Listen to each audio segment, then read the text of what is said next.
I'm done trying to make y'all comfortable. For the record, you ain't trying to grow, then it's done for you. For the record, lab on me going all the way.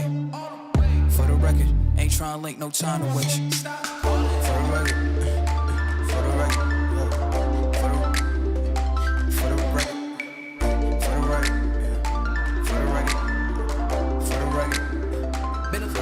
Been a little too nice to y'all. Now I gotta up price on y'all. Snake eyes on dice for y'all. Shoulders on ice for y'all. A6 all the hate. I won't get a ball today. Got lost in the ball and A's. I'm flipping the bars, I'm flipping the on record. What's going on, guys? This week we're not reviewing a car. We're reviewing this. This is the all-new Canon EOS R. You guys know I'm not just into cars, I'm into gear too. So we're gonna check out this camera and see what it's about.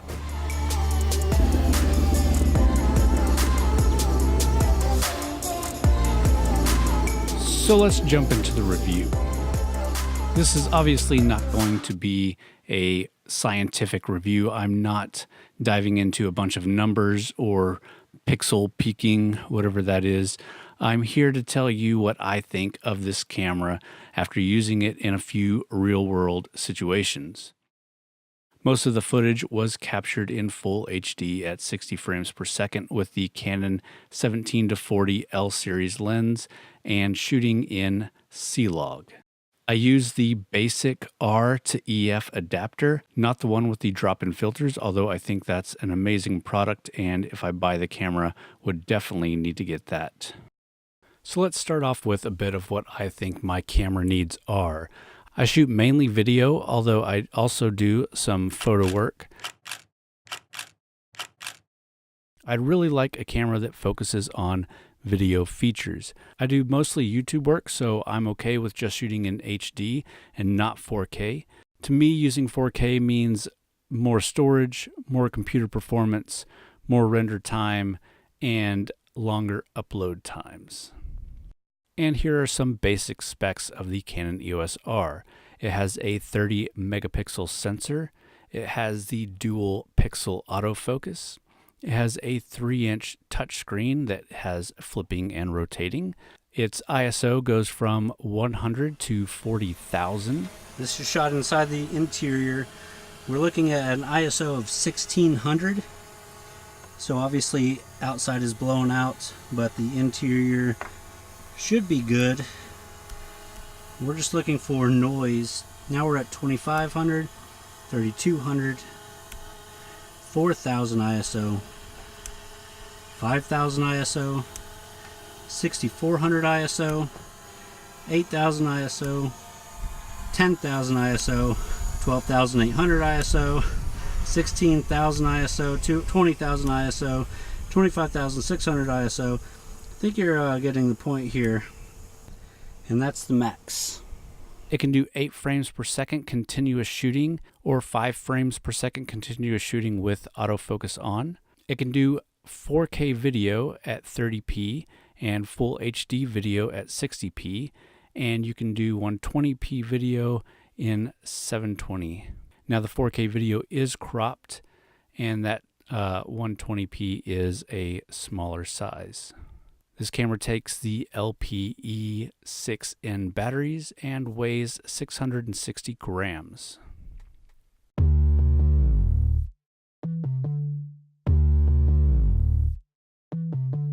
Despite the specs, this camera has great quality video. If you're interested in more details about the quality of the HD video coming out of this camera, I'd suggest watching some videos from Potato Jet and Matti. Both do great reviews and have a lot more information than I'll have. Although I'm sure you've already seen those if you're interested in this camera. So I was really impressed with the photos. I like the way that this thing took pictures. It actually felt more comfortable taking pictures than recording video. Obviously, these Canon cameras are more about photography than they are video anyways, but the photos look really sharp. There's lots of dynamic range, and it does really great in low light, probably mainly to do with that big full frame sensor. So let's jump into things I like and dislike about the Canon EOS R. Starting off with things that I like. Out shooting once again with the Canon EOS R. Really loving the full frame sensor here because this thing is so close to my face, which means my microphone is close, so the audio should be good. You get that deep, shallow depth of field, which is great, so the cars should be pretty blown out even though we're pretty close. It's just it's an all-around good look from the camera. The flipping and rotating screen, again, isn't 100% must, but it's a great thing to have. The SL2, the Canon SL2 that I have, has the flipping and rotating screen. I had the Canon T3i that had a flipping and rotating screen. Before the SL2, I was using a Canon M that did not have a flipping rotating screen. I bought a external monitor and a small cage to be able to hold the monitor on it. And needless to say, it's just extra crap that you got to lug around and hook up and everything.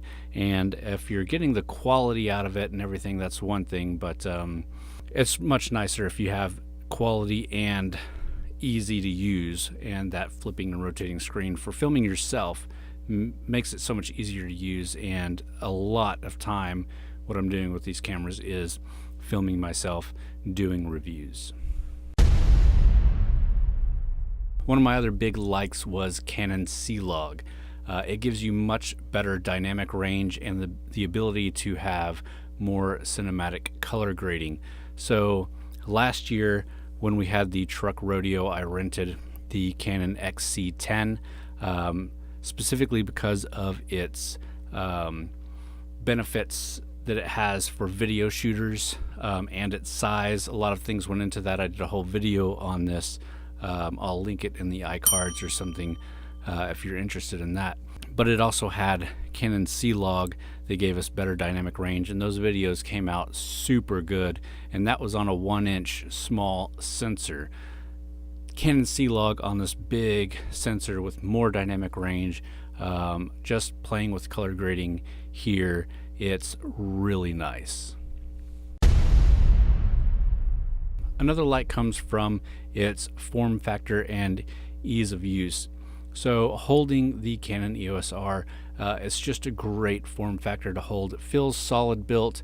It's a very familiar camera, the Canon ecosystem, its menus and everything, very familiar, so it was pretty easy to jump into and figure out. And at the end of the day, it just produces a great image.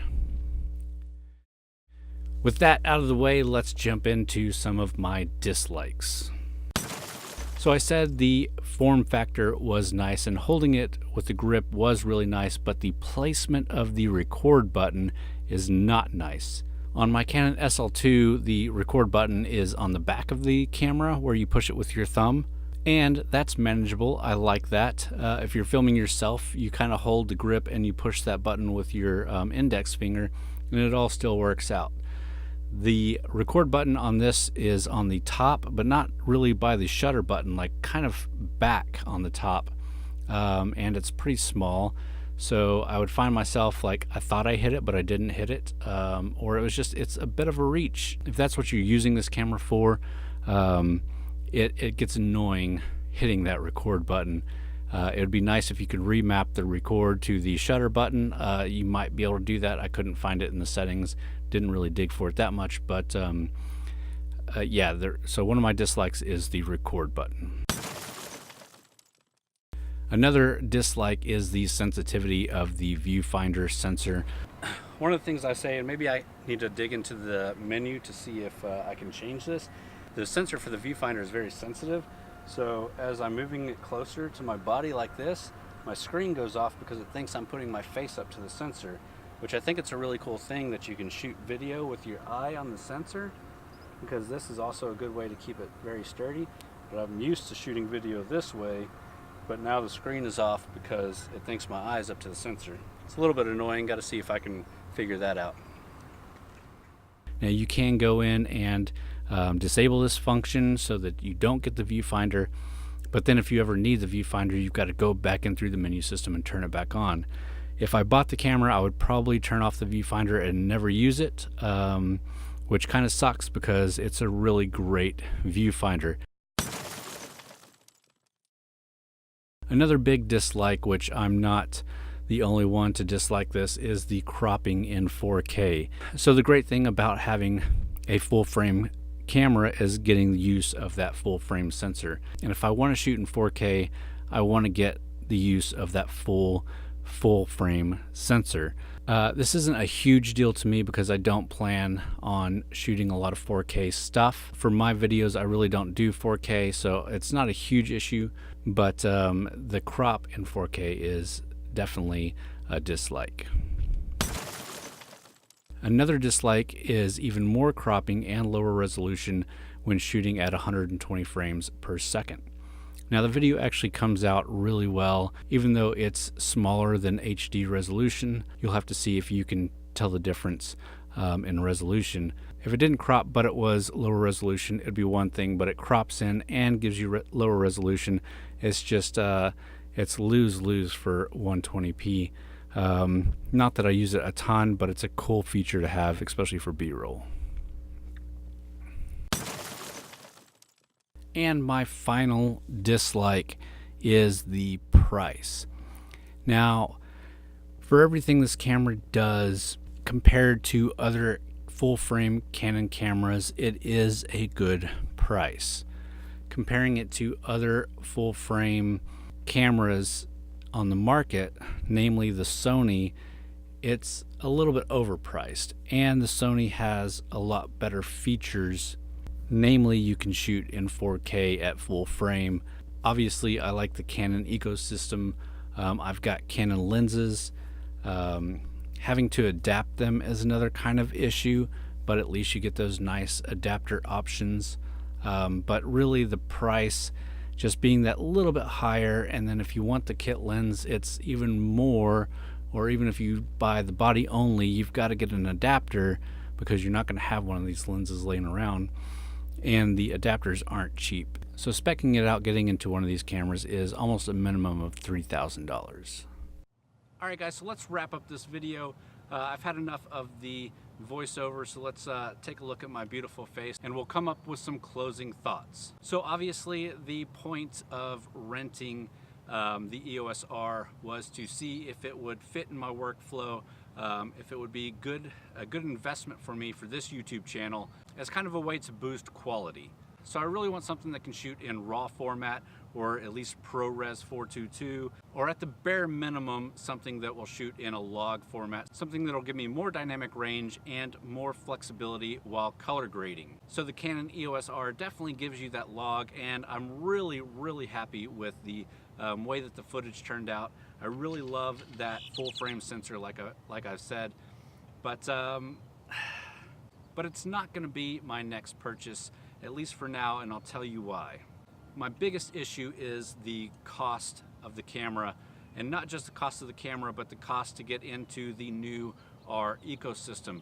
New lenses or adapters, and I'm not a huge fan of adapters. I understand that they'll work fine, but getting native lenses for this thing is going to be a pretty big burden.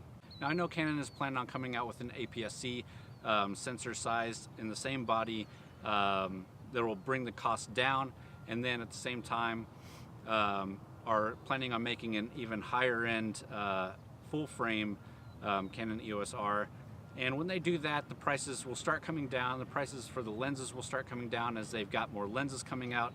And if that happens, it could be a good deal. My only hang up is still that it's a camera that leaves you wanting. You've got that full frame sensor and you've got 4K, but you can't do 4K on the full frame. You've got that 120p slow motion, but again, it's cropped in and at a lower resolution. It's got good ergonomics for taking photos, but the placement of the record button is just horrible. So at the end of the day, I'm not buying the Canon EOS R, again, not for now. I want to test out some other cameras. I've got my eye on the Sony a7 III. My buddy Justin from Hunting Product Guru, he runs all his stuff on the Canon a7 III. I've talked to him about getting together so that I can test that thing out. I've also been looking at the Blackmagic Pocket Cinema Camera 4K. It seems like a really great bang for the buck. but you are getting a micro Four Thirds sensor. And I've never dealt with a micro Four Thirds sensor, only the APS-C, and after going full frame, it scares me from going to a micro Four Thirds. So there's some other options out there and things that I'll play with, and who knows what will come out in the next few months with the beginning of the year and everything. So we'll have to see there. But yeah, so we'll continue shooting with the SL2 right now. It's doing fine. And if I make any big decisions or purchases, I'll definitely let you guys know. I'll let you know why, and we'll do a little bit of a review on that. And with that, I hope you guys enjoyed this video. I'm not used to doing these camera reviews. It's a lot different than doing a car review, so I hope you enjoyed it. If you did, please hit that thumbs up button. If you're here for the camera and you've never seen my car reviews, please go subscribe, go check out some of those videos. And as always, thanks for watching. Impressions, I'm coming to it. I've been giving yeses when I shouldn't do it. I complete a check.